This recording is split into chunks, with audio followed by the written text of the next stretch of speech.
আমরা ইতোমধ্যে ফৌজদারি কার্যবিধির 173 খ পর্যন্ত।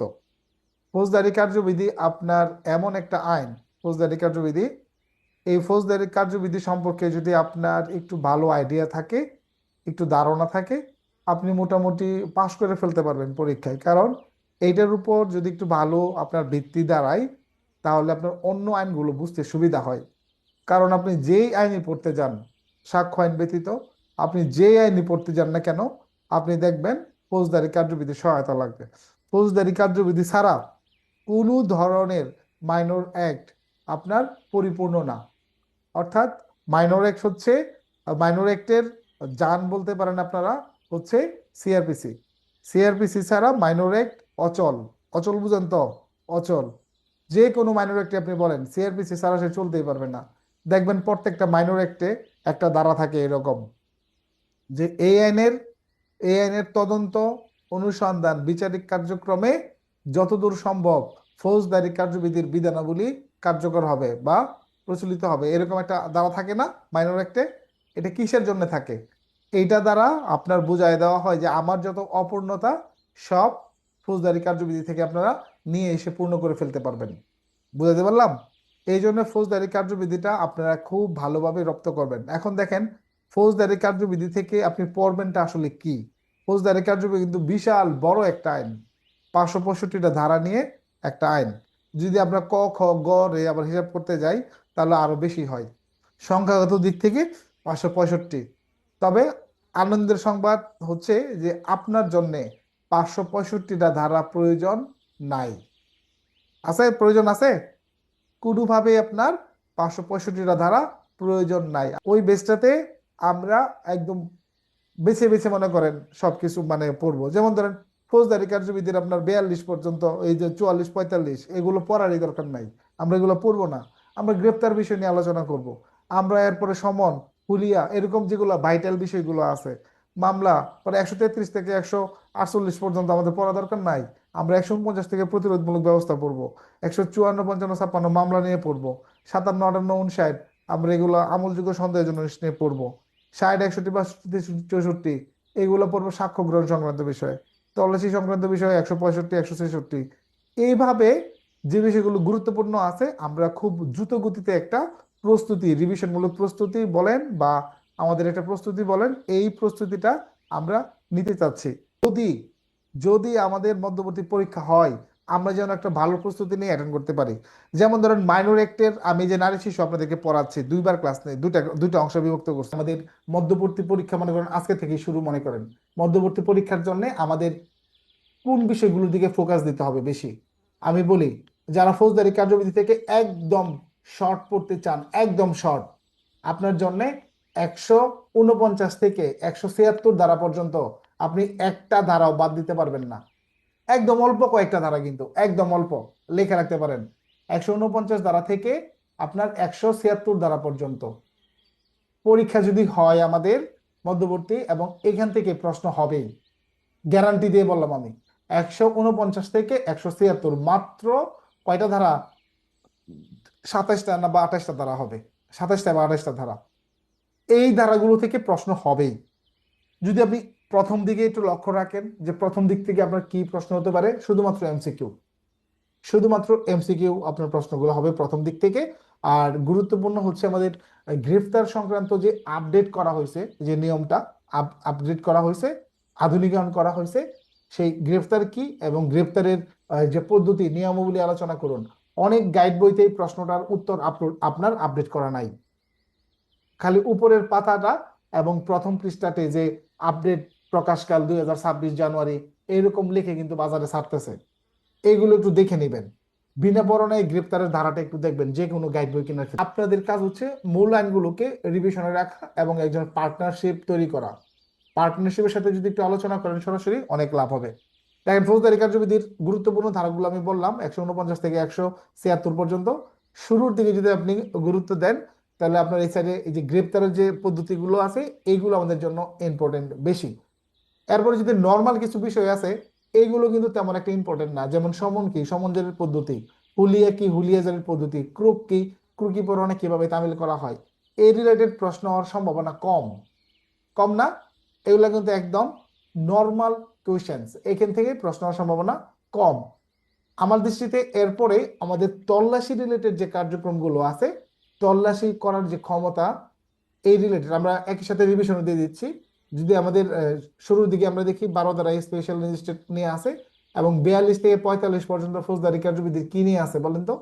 সংবাদ দেওয়া টেওয়া, সাহায্য সহযোগিতা, এইগুলোই তো না? 42 43, তারপর সংবাদ দেওয়া 44 45, 46 থেকে 53 পর্যন্ত আমাদের গ্রেফতার। এর ভিতর আধুনিকায়ন করছে 46 ক খ গ ঘ উম ভিতরে ঢুকছে। এইগুলোকে কিন্তু বেশি গুরুত্ব দেবেন, এগুলো থেকেই প্রশ্ন আসার জোরালো সম্ভাবনা আছে। এরপরে আমাদের আহ, গ্রেপ্তারের পরবর্তী কার্যক্রম যদি আমরা দেখি, 51, 52, 53 কিন্তু গ্রেপ্তার পরবর্তী কার্যক্রম। এবং বিনা পরোয়ানায় গ্রেপ্তারের ক্ষেত্রে 54 থেকে 54, 55, 56, 57, 58, 59 পর্যন্ত আমাদের বিনা পরোয়ানায় গ্রেপ্তার আছে। তো এখানে কি কি কারণে গ্রেপ্তার করা যায় এই ধারাগুলোও আছে। সিনিয়র অফিসার জুনিয়রকে কিভাবে আদেশ দিবে এই পদ্ধতিটাও আছে। বেসরকারি ব্যক্তি কিভাবে কোনো ব্যক্তিকে আটক করতে পারে এইগুলোও এখানে আছে। বেসরকারি ব্যক্তি গ্রেপ্তার করার পর কার কাছে হস্তান্তর করবে এই বিষয়গুলো এখানে আছে, আছে না? আছে কিনা?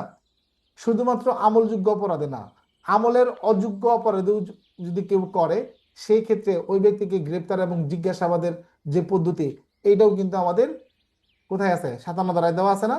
57 ধারায় কিন্তু আমাদের দেওয়া আছে। আপনি আসামিকে কতক্ষণ রাখতে পারেন বা রাখতে পারবেন না, এই বিষয়গুলো আমাদের বলা আছে কোথায়? 61 ধারাতে বলা আছে না? গ্রেপ্তার সম্পর্কে রিপোর্ট দেওয়ার বিষয় 62 ধারায় বলা আছে। থানা থেকে একজন ব্যক্তিকে ছাড়ার জন্য যে পদ্ধতি অনুসরণ করতে হবে, ছাড়ার যে ক্ষমতাটা, এটা আছে আমাদের কততে? 63-তে এই ক্ষমতা বলা আছে। 64, 65 আপনার পড়া লাগবে না, এগুলো ম্যাজিস্ট্রেট কর্তৃক আপনার কার্যক্রম। এরপরে 66, 66 যেটা আমাদের হেফাজত থেকে যদি কোনো আসামি পলায়ন করে বা ভিকটিম পলায়ন করে, তাকে অনুসরণ করে গ্রেপ্তার প্রসেসটা। কথাগুলো শুনেন, আমি সাধারণভাবে আলোচনা করতেছি, এটা রেকর্ডিংটা শুনলেও আপনাদের অনেক লাভ হবে। এরপরে দেখবেন এখানে নতুন একটা ধারা ঢোকানো হয়েছে। কোন ধারাটা? 66 ক একটা ধারা ঢোকানো হয়েছে, যে গ্রেপ্তারের ক্ষেত্রে যদি কেউ অনিয়ম করে, গ্রেপ্তারের ক্ষেত্রে সেই অনিয়মের শাস্তিটা আপনার মূলত এইখানে আপনার দেওয়া হয়েছে। তারপরে 68 থেকে 74 পর্যন্ত আমাদের সিম্পল বিষয় সমন রিলেটেড। তবে সমনের ক্ষেত্রে একটা জিনিস মাথায় রাখতে পারেন, যে সমনের কি আপগ্রেড করছে 2025 সালের সংশোধনীর মাধ্যমে, কি আপগ্রেড করছে। এখানে আপগ্রেড করছে যেটা, সেটা হলো ডিজিটাল পদ্ধতিতে সমন জারি যুক্ত করছে না? যে আপনি ডিজিটাল প্রক্রিয়ার মাধ্যমে সমন জারি করতে পারবেন, যে সমন হোয়াটসঅ্যাপে বা মেইলে, SMS এর মাধ্যমে আপনি দিতে পারবেন ওই ব্যক্তিকে না পাওয়া গেলে। আপনি দিতে পারবেন না প্রসিডিওরটা, এই এই যে প্রসিডিওরটা, এটা দেওয়ার সিস্টেম, এবং এই ক্ষেত্রে স্ক্রিনশট সাথে সাথে রেখে দিতে হয়। এইগুলো কিন্তু আমাদের 69-এর 4-এ যুক্ত করছে। আগে ছিল 69-3 পর্যন্ত, এখন 69-4 পর্যন্ত নিয়ে গেছে। এরপরে এখানে আপগ্রেড করছে, আগে আপনার পুরুষ ব্যক্তির কাছে দেওয়া রাখতো, এখন পুরুষ ব্যক্তি নাই, ঠিক না? এখন পুরুষ ব্যক্তি নাই, এখন যে কোনো ব্যক্তির কাছেই দেওয়া যাচ্ছে, পরিবারের সাবালক হতে হবে আর কি। তারপরে আমরা যদি 75 থেকে 86 পর্যন্ত দেখি, এখানে গ্রেপ্তারি পরোয়ানা কোনো পরিবর্তন নাই, আগের মতোই আছে। গ্রেপ্তারি পরোয়ানা কি? আপনার গ্রেপ্তারি পরোয়ানা তামিল পদ্ধতি, ভিন্ন থানা এলাকায় গিয়ে তামিল পদ্ধতি, আর তারপর আপনার কতক্ষণ পর্যন্ত গ্রেপ্তারি পরোয়ানা বলবৎ থাকে, সবকিছুই আমরা এই জায়গাটা থেকে পাই।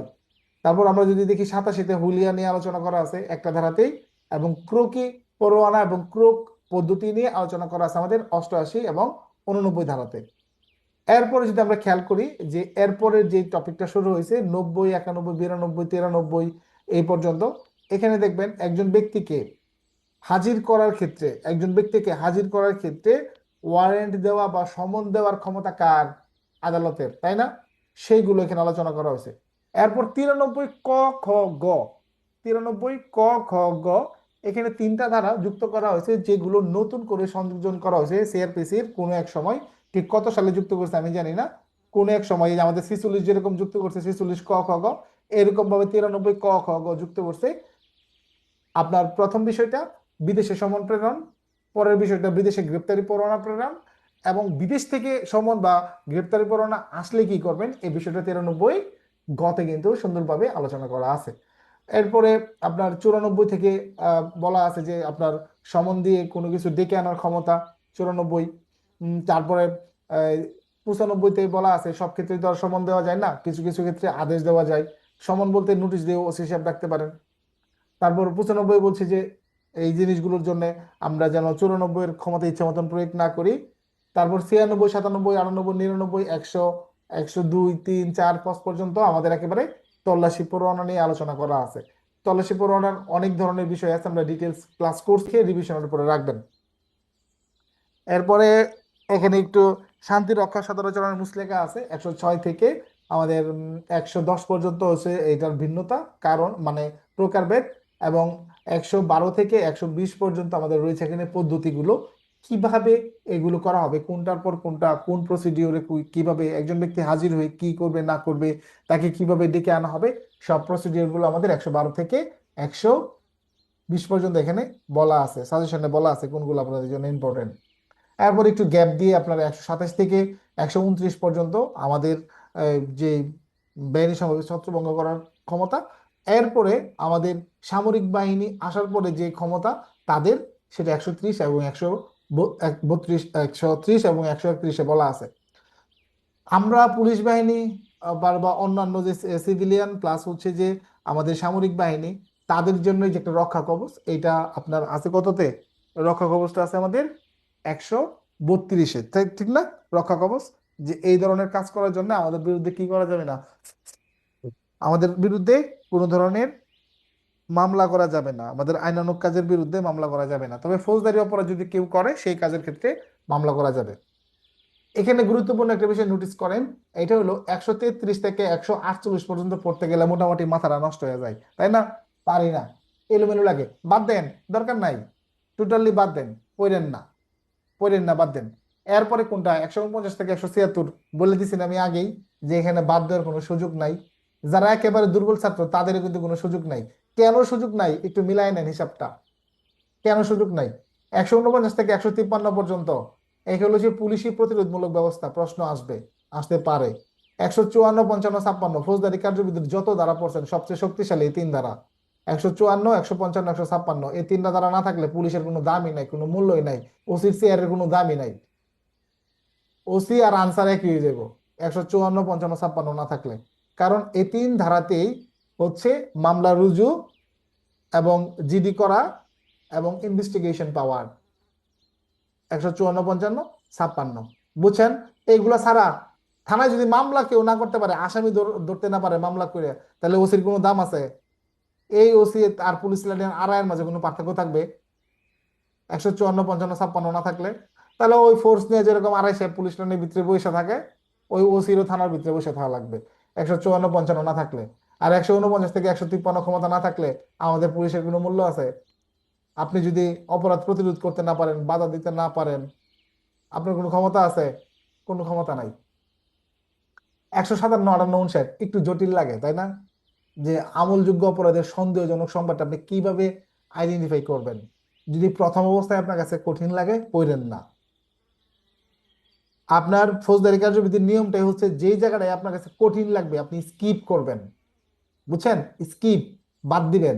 বাদ দেওয়া মানে কিন্তু একেবারে বাদ দেওয়া না, মানে আপাতত আপনি বাদ দেন, বাট আচ্ছা আপনাকে যদি নাস্তা খাইতে দেয় মনে করেন বা খাবার দেয়, দেখবেন একটা টেবিলে কিন্তু অনেক ধরনের খাবার দেয়, বিশেষ করে যদি আপনি ওই জামাই বাড়ি যান, মানে সরি শ্বশুর বাড়ি যান, প্রথম দিকে অনেক কিছু দেখবেন দিতেছে, মনে করেন 30টা আইটেম দিল, 20টা আইটেম দিল, প্রথমবার জামাই গেছেন, and আপনি কি সব কিছু খেয়ে নিতে পারবেন? পারবেন নি? সম্ভব? সম্ভব না। তাহলে আপনি কোনটা খাবেন?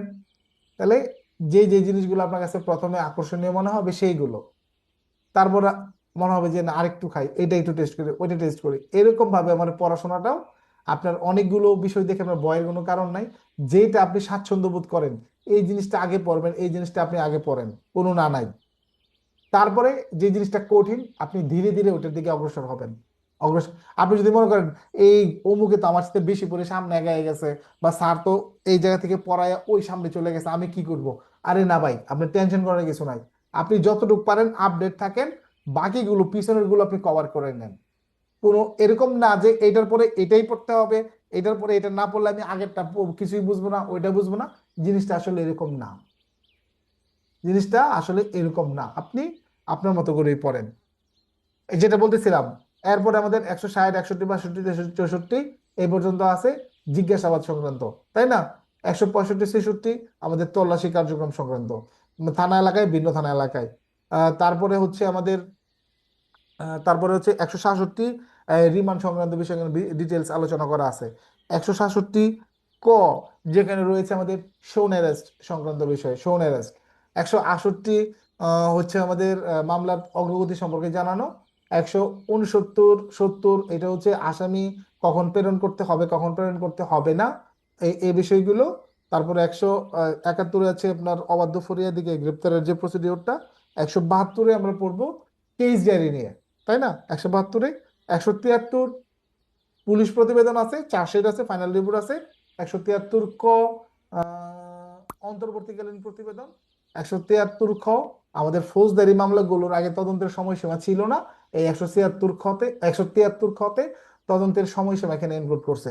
এরপরে হচ্ছে আমাদের 174, 75, 76 এখানে আপনার হচ্ছে অপমৃত্যু, অস্বাভাবিক মৃত্যু নিয়ে আলোচনা করা আছে। এখন চলে আসেন 177 থেকে 189 পর্যন্ত যে ধারাগুলো আছে, কয়েকটা ধারা বাদ বাদ বাদ করা আছে, এগুলো আপনি পড়বেন কি না। যদি আপনার কাছে কঠিন মনে হয় আপনি এখানে স্কিপ করতে পারেন, আপনার দরকার নাই, দরকার নাই। আপনি সরাসরি এখান থেকে আপনি পড়বেন শুধুমাত্র 205 বড় গ যেটা আছে। একই সাথে নালিশি মামলা এবং পুলিশি মামলা যদি আপনার বিচারাধীন থাকে বা তদন্তাধীন থাকে, এই ক্ষেত্রে করণীয়টা কি, এই ক্ষেত্রে করণীয়টা কি। আর আগের গুলো যে আছে আপনি পড়বেন যদি আপনার কুলাইতে পারেন। একটা আছে না যে আমি পারবো না, শর্টকাটেই পড়বো, তাহলে আপনি লাফ দিয়ে 205-এর বড় গতে চলে যাবেন। পুলিশি মামলা, নালিশি মামলা দেখেন আছে, আমার কিন্তু টুকটাক ভুল হইতে পারে, আমি কিন্তু না দেখে সব বলতেছি, আপনার মিলাই নিন। এরপরে আপনি হিউজ পরিমাণ গ্যাপ দিতে পারেন, huge huge huge huge huge পরিমাণ গ্যাপ, একদম 337, 38, 39, 40 এখানে আপনি চলে যাবেন। ওইখানে আপনার পাবেন অপরাধীর সহযোগীকে ক্ষমা প্রদর্শন। অপরাধীর সহযোগীকে ক্ষমা প্রদর্শন, এই যে মানে আহ, যেটা আমরা রাজসাক্ষী হিসেবে চিনি, 37, 38, 39। এবং আসামির অনুপস্থিতিতে বিচার প্রক্রিয়া 339 আপনার খ, 339 খ। এখন দেখেন আপনি 340, 41, 42 পড়বেন কিনা। যদি মনে হয় কঠিন আপনি না পড়লেও চলবে, যদি মনে করেন যে আপনি একটু পড়বেন আপনি পড়তে পারেন। এখানে আত্মপক্ষ সমর্থন পাবেন এবং আত্মপক্ষ সমর্থনের ক্ষেত্রে কি করণীয়, কি বক্তব্য, বিচারক কি কার্যক্রম করবেন, এখানে এটা আত্মপক্ষ সমর্থন রিলেটেড এখানে বিষয় বলা আছে। এরপরেও আপনি আবার হিউজ পরিমাণ গ্যাপ দিতে পারবেন, এখান থেকে তেমন কিছু নাই। 382 দ্বারা গিয়ে পড়তে পারেন গর্ভবতী নারীর সাজা কমায় যাবজ্জীবন বা অন্য কোনো সাজা নির্ধারণ করা। এরপর আপনি চলে আসতে পারেন 401-এ, এখানে একটা বিনা পরোয়ানায় গ্রেপ্তারের প্রসিডিওর আছে। তারপরে আপনার 400-র গড়ে 496, 97, 496, 97 আপনি পড়বেন। তারপর তারপর 500-র গড়ের দিকে এখানে 498 হচ্ছে আমাদের একটা বিষয় আছে, এটা নতুন করছে ডিজিটাল ভাবে, যে আপনার ওই বন্ড বা মুসলেকা এই আর কি অঙ্গীকারনামা, এটা পড়তে পারেন। আর না কঠিন মনে হলে বাদ দিবেন। আর 500-র গড়ে এখানে বন্ড বা মুসলেকা যেটা আছে, এইটার কিছু বিষয় আছে, এই রিলেটেড বিষয় প্রথম অবস্থায় আমি আপনাদেরকে পড়াইছি, বাট যারা দ্বিতীয় বছর তাদেরকে পড়ানো হয় নাই, ওইখানেও কিছু স্কিপ করতে পারেন। আর যদি বেশি ইম্পর্টেন্ট খোঁজেন তাহলে আপনি সরাসরি চলে যাবেন 523, 24, 25, 523, 24, 25, ওইখানে গিয়ে দেখবেন আপনার বলা আছে চোরাই মাল, তারপর সন্দেহজনক অপরাধের সাথে ক্ষেত্রে এগুলোর আপনার হচ্ছে যে আপনার কি করণীয়, পাইলে কি করতে হবে, সন্দেহজনক মালামাল এগুলোর ক্ষেত্রে কি করতে হবে, এই ব্যবস্থা, অপরাধের সাথে সম্পৃক্ত এগুলোর ক্ষেত্রে কি ব্যবস্থা, এগুলো আপনারা পড়বেন। তারপরে একদম লাফ দিয়ে চলে যেতে পারেন 551, ফৌজদারি কার্যবিধি 551। ওইখানে সরি তার আগে একটা আছে, কত 550, 550, 550, 550 আছে আমাদের ক্ষমতা, এই যে আপনার চোরাই মাল এগুলো যে আমরা আটক করতে পারি একটা ক্ষমতা, এই ক্ষমতা আমাদের আছে, আমরা জব্দ করতে পারি এই ক্ষমতা। এবং তারপর 551 সিনিয়র অফিসারগণ আমাদের ওসির দায়িত্ব তারা গ্রহণ করতে পারেন, ওসির সকল ক্ষমতা তারা প্রয়োগ করতে পারেন। এরপরে শুধুমাত্র 565+3 যেখানে শর্ত লঙ্ঘন করলে তার ওই যে সাজা মুক্ত করা হয়েছে যাকে শর্ত সাপেক্ষে সে ব্যক্তি সম্পর্কে ব্যবস্থা 565+3-এ। এই পর্যন্ত ফৌজদারি কার্যবিধি আমার দৃষ্টিতে এনাফ, কারণ এই যাবৎকাল যত পরীক্ষা হয়েছে এইগুলোর ভিতর থেকে হয়েছে। এখন আমি দেখছি অনেক ক্ষেত্রে আপনার যেগুলো আমাদের প্রয়োজন নাই এই বিষয়গুলো অনেকে পড়ে, খারাপ কিছু না। এখন আমাদের তো ছোট্ট একটা ব্রেন না, এটার উপরে আপনি কত পরিমাণ আইনের ধারা ঢোকাইতে পারবেন বলেন? বাংলাদেশের যারা সর্বোচ্চ লেভেলের আইন কর্মকর্তা আছে তারাও কিন্তু আইন মুখস্থ রাখে নাই। তারা যখন সনদ পাইছে, প্র্যাকটিসে গেছে, আমি আপনাকে চ্যালেঞ্জ দিয়ে বললাম, এবং আমিও তো বিএ এলএলবি এলএলএম সব পড়াশোনা করছি আইনের উপরে, আমি কি সব আইন মুখস্থ রাখতে পারছি? আমি তো এলএলবি এলএলএম করতে গিয়ে মিনিমাম কম হইলেও 100+ আইন পড়ছি, 100+ বিভিন্ন আইন। আইনের নামগুলোই আমি বলতে পারবো না যে আমি কি কি আইন পড়ছি, আইনের ধারা তো দূরের কথা। বুঝতে পারছেন কথাটা আপনারা? বরঞ্চ আমার দৃষ্টিতে আমার মনে হয় যারা পুলিশ পরীক্ষার্থী, পদোন্নতি পরীক্ষার্থী, এরাই সবচেয়ে ব্রিলিয়ান্ট। কারণ এরা পরীক্ষার আগ পর্যন্ত অনেক পরিশ্রম করে, অনেক কিছু মুখস্থ রাখে। একটা বার কাউন্সিল পরীক্ষাও মনে হচ্ছে যে সহজ। আমার যেটা মনে হয় যে আপনারা যদি কেউ এলএলবি এলএলএম করা থাকেন বা শুধু এলএলবি করা থাকেন, যে পরিশ্রমটা এই বিভাগীয় পরীক্ষার জন্য আপনারা করেন, এটা যদি খালি বার কাউন্সিল পরীক্ষার জন্য মাত্র 7টা আইন পড়তে হয়। কটা আইন? কয়টা? 7টা আইন। 7টা আইন পড়তে হয়, এর ভিতর দেওয়ানি কার্যবিধিটা অনেক কঠিন। এছাড়া বাকি আইনগুলো সহজ, প্যানাল কোডও আছে, সাক্ষ্য আইনও আছে, ফৌজদারি কার্যবিধিও আছে। 3টা সাবজেক্ট আমাদের সাথে মিল আছে, 3টা সাবজেক্ট আমাদের সাথে মিল আছে, আর বাকিগুলো মিল নাই। তো এইগুলো যদি আমরা চেষ্টা করি, আমরা মনে করি যে অনেকেই পাশ করতে পারবো বার কাউন্সিল পরীক্ষা যদি আমরা দিই।